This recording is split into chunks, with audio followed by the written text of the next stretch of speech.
दोस्तों, स्वागत है आपका हमारे चैनल पर। आरंभ और अंत, अंत और आरंभ, ये सृष्टि का नियम है। उत्पन्न और नष्ट, लय और प्रलय, उत्थान व्युत्थान।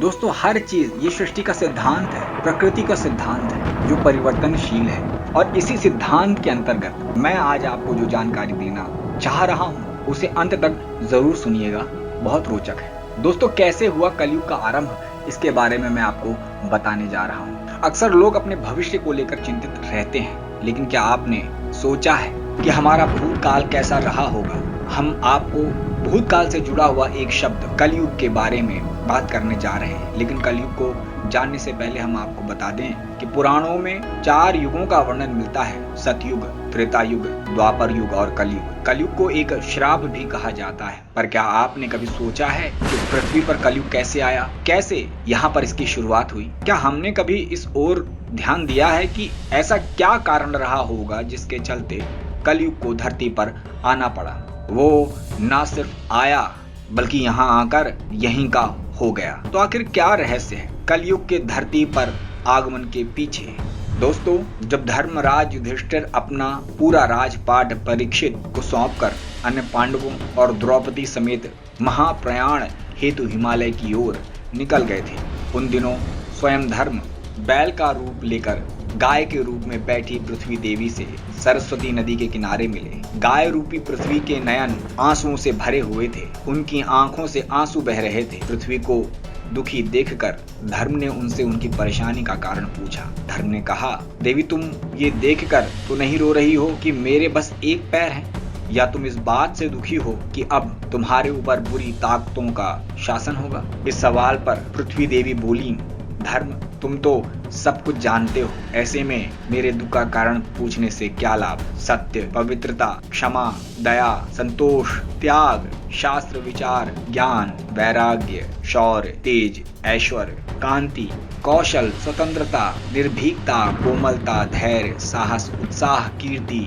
आस्तिकता, स्थिरता, गौरव, अहंकारहीनता आदि गुणों के स्वामी भगवान श्री कृष्ण के स्वधाम जाने की वजह से कलयुग ने मुझ पर कब्जा कर लिया है। पहले भगवान कृष्ण के चरण मुझ पर पड़े थे, जिसकी वजह से मैं खुद को सौभाग्यशाली मानती थी, परंतु अब ऐसा नहीं है। अब मेरा सौभाग्य समाप्त हो गया है। धर्म और पृथ्वी आपस में बात कर ही रहे थे कि इतने में असुर रूपी कलयुग वहां आ गया और बैल और गाय रूपी धर्म और पृथ्वी को मारने लगा। राजा परीक्षित वहां से गुजर रहे थे। जब उन्होंने यह दृश्य अपनी आंखों से देखा, कलयुग पर बहुत क्रोधित हुए।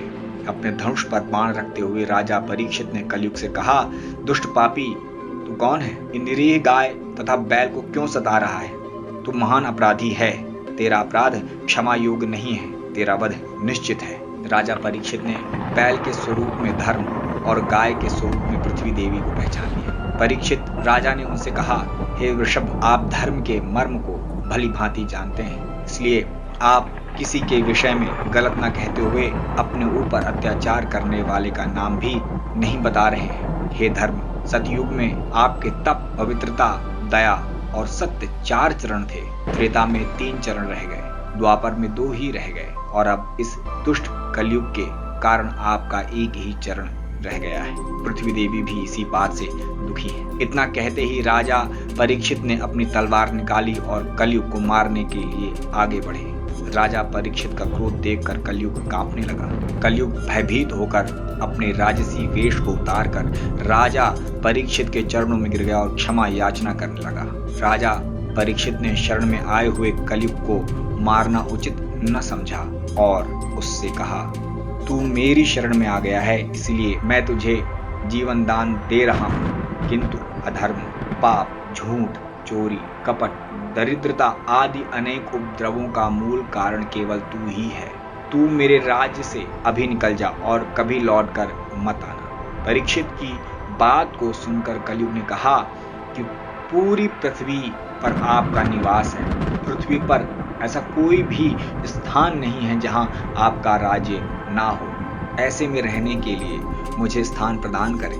कलयुग के ये कहने पर राजा परीक्षित ने सोच विचार कर कहा, झूठ, द्वीत, मद्यपान, पर स्त्री गमन और हिंसा, इन 4 स्थानों में असत्य, मद, काम और क्रोध का निवास होता है। तो इन 4 स्थानों पर रह सकता है। परंतु इस पर कलयुग बोला, हे राजन, ये 4 स्थान मेरे रहने के लिए अपर्याप्त हैं, अन्य जगह भी प्रदान कीजिए। इस पर राजा परीक्षित ने उसे स्वर्ण के रूप में 5वां स्थान प्रदान किया। स्वर्ण रूपी स्थान मिलते ही कलयुग ने राजा परीक्षित के सोने के मुकुट में वास कर लिया। मार्कंडेय पुराण में कलयुग के दौरान शासक जनता पर मनमाने ढंग से शासन करेंगे, मन चाहे ढंग से उन पर कर थोपेंगे। शासक अपने राज्य में अध्यात्म की जगह भय का प्रसार करेंगे। वह स्वयं एक बहुत बड़ा खतरा बन जाएंगे। बड़ी संख्या में पलायन शुरू हो जाएगा। लोग सस्ते खाद्य पदार्थ और सुविधाओं की तलाश में अपने घरों को छोड़कर जाने के लिए मजबूर हो जाएंगे। धर्म को